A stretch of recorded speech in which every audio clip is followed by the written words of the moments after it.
persoalannya adalah di ketajaman. Permainan dikuasai, tapi Tuhan tajam, kalah.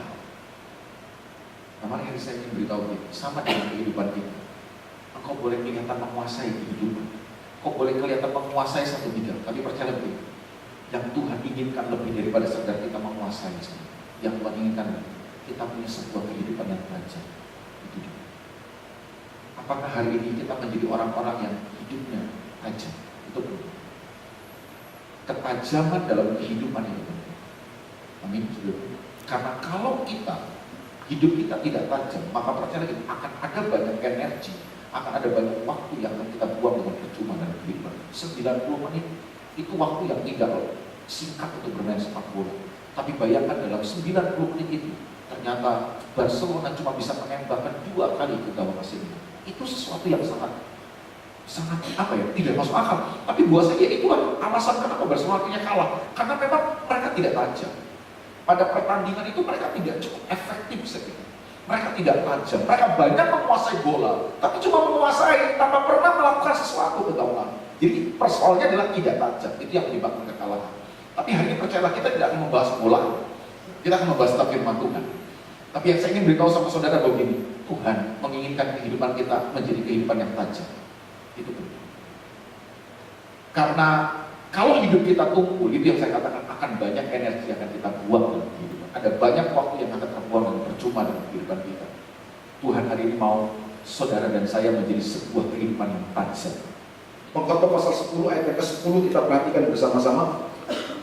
Jika besi menjadi tumpul, katanya, jika besi menjadi tumpul dan tidak diasah, maka orang harus memperbesar tenaga.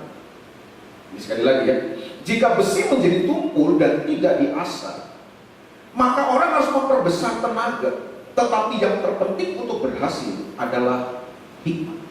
Jadi ternyata, saudaraku, lewat ayat ini kita mengerti bahwa begini, yang Tuhan inginkan dalam kehidupan kita itu adalah kita menjadi tajam. Karena kalau Anda dan saya tidak menjadi tajam dalam kehidupan, akan ada banyak energi yang akan terbuang. Itu sebabnya Miles Monroe, seorang penulis buku yang sangat terkenal, dia berkata begini, kesalahan terbesar adalah menjadi sibuk tetapi tidak efektif. Hidup kita tuh efektif. Tidak banyak waktu yang kita buang dengan percuma. Tidak banyak energi yang kita buang untuk hal yang tidak berguna. Jadi semua yang kita keluarkan, waktu kita, energi kita, daya kita, pikiran kita, semuanya efektif. Tajam. Biarlah doa-doamu menjadi doa-doa yang ada orang yang berdoa tapi tidak tajam doanya. Banyak waktu dihabiskan untuk doa tapi doanya gak ada yang dijawab satu pun juga. Kan repot. Ada orang yang rajin ibadah, ada banyak waktu dihabiskan untuk ibadah, tapi hidup gak pernah berubah. Tidak tajam, tidak efektif. Jadi semua yang kita kerjakan harusnya adalah efektif, tajam. Amin. Iya. Tuhan mau memang kita menjadi sebuah kehidupan yang tajam. Kehidupan yang tajam itu kehidupan yang memberi impact, kehidupan yang memberi dampak luar biasa. Bukan hanya sekedar buat kehidupan kita, tapi buat orang lain. Kita bisa menjadi tajam dan berhikmat. Yang pertama, hikmat yang kau perlu miliki hari ini adalah itu. Jadilah dirimu sendiri. Apa adanya. Be yourself in Christ. Jadilah dirimu sendiri apa adanya di dalam Tuhan. Banyak orang tidak tajam kehidupannya karena dia nggak pernah memahami ini, bahwa dia adalah sesuatu yang dahsyat. Percayakah Anda bahwa kalau saya ngomong gini, bahwa engkau diciptakan dan didesain buat itu amazing, sama-sama kata amazing.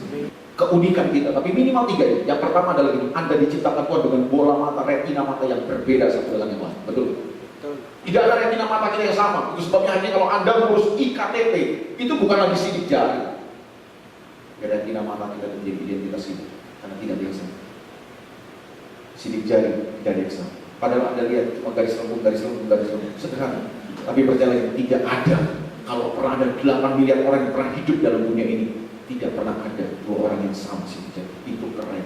Makanya saya mau beritahu Anda itu amazing. Kita ditenun satu persatu. Amin. Yang kedua, bagaimana hidupmu tajam? Fokus kepada tujuan hidup. Paulus berkata begini, aku melupakan semua yang ada di belakang.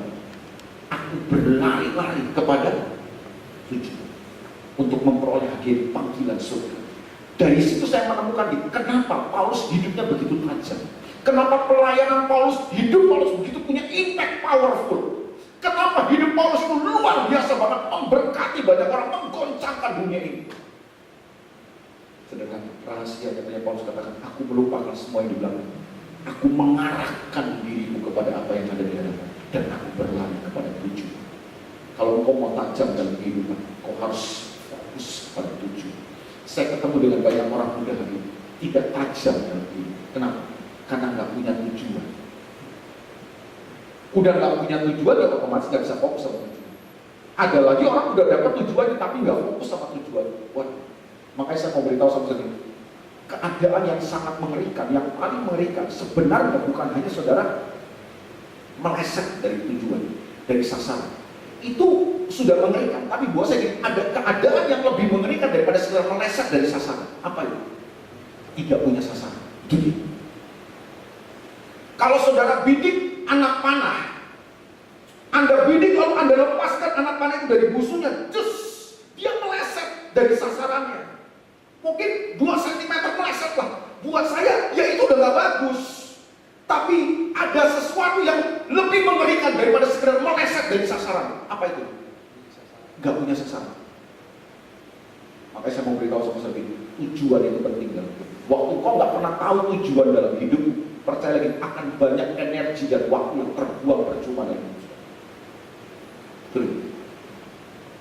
Kau kalau gak punya tujuan, kau gak akan pernah bisa membuat keputusan dan pilihan-pilihan yang tepat dalam hidup saudara. Percaya. Dan kita belajar benar sama-sama bahwa pilihan-pilihan dan keputusan hidup kita kan menentukan hidup kita. Lihat, orang yang gak punya tujuan, dia pasti akan buat pilihan dan keputusan yang ngancok sembarangan dalam hidup. Ada banyak orang akhirnya kehilangan fokus, kehilangan tujuan yang kenapa? Karena ya ada banyak pilihan-pilihan yang akhirnya menggoda kita. Kenapa kok gak pernah paham? Pilihanmu untuk memilih pekerjaan yang mana? Pilihanmu untuk memilih bisnis yang mana? Pilihanmu untuk memilih wanita, siapa yang memilih istri? Pria siapa yang memilih suami?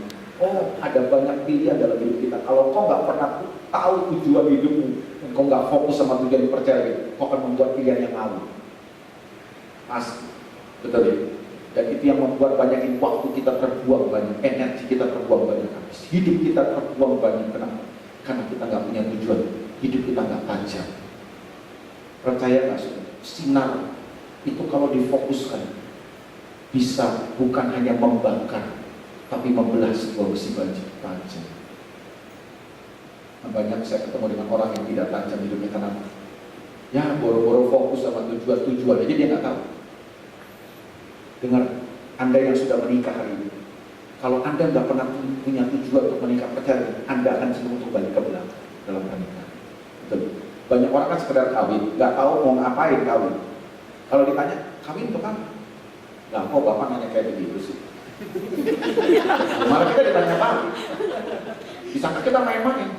Kan kita nanya, oh udah mau merit nih, merit untuk apa? Loh kok bapak nanya gitu sih?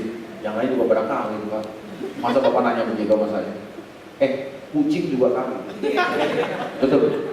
Nah apa bedanya kita sama kucing? Kucing main sebarang kawin, kita kawin punya tujuan loh. Amin. Banyak orang muda kawin main kawin aja nggak punya tujuan dalam pernikahan, hancur kita.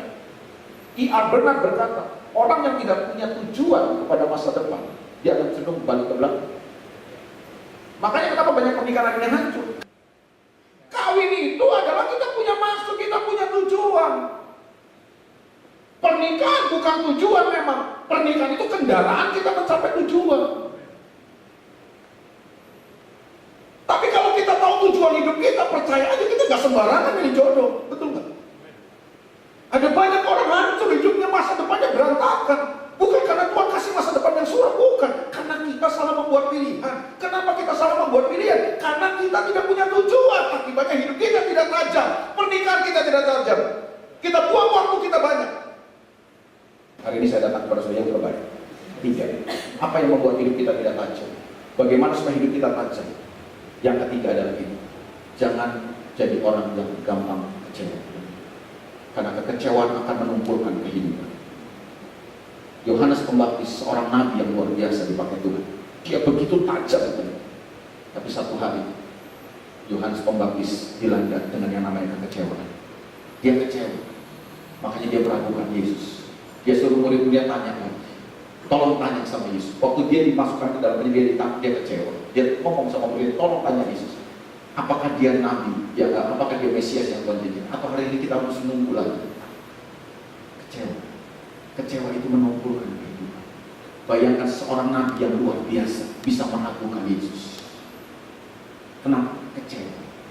Makanya hari ini kalau mau jadi orang yang gampang kecewa, kecewa itu kan sumbernya sakit hati, kepahitan, benci, ya, iri, dengki, dan segala macam. Makanya gini, saya melihat orang yang gampang kecewa dalam hidup itu gak akan pernah lancar. Nabi Elia yang dicatat di Alkitab, bukan Elia ini, Elia yang di Alkitab, itu luar biasa tuh. Waktu dia doa, Tuhan jangan turunkan hujan, hujan gak turun-turun 3 tahun setengah. Dia doa, Tuhan turunkan hujan turun. Dahsyat gak itu? Dahsyat.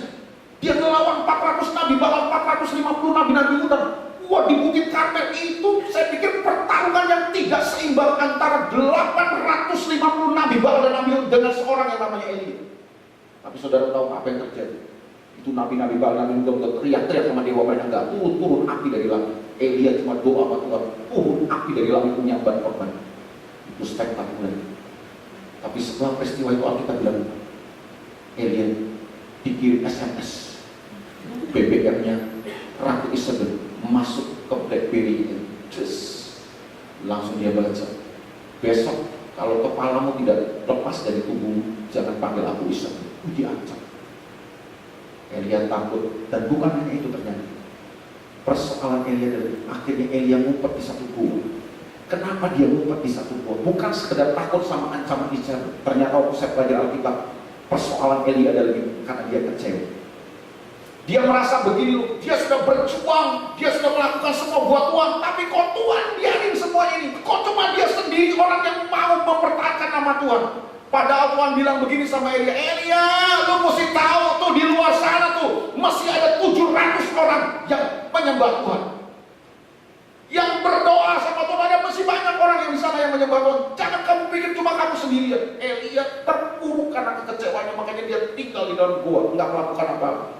Makanya saya mau beritahu sama saudara, kekecewaan itu sangat bahaya. Itu menumpulkan kehidupan. Kalau mau jadi wanita yang mudah kecewa, hidupmu pasti tumbuh. Mau jadi pria yang gampang kecewa dan kehidupan menjadi tumbuh. Hari ini jangan pernah jadi orang yang mudah kecewa. Saya mau beritahu, kekecewaan itu pilih. Kalau hari ini kau gampang kecewa, jadi kecewa. Tapi hari ini kalau kau terus mau bersuka cita dan terus berharap Tuhan, kau akan melihat hal yang dahsyat. Amin.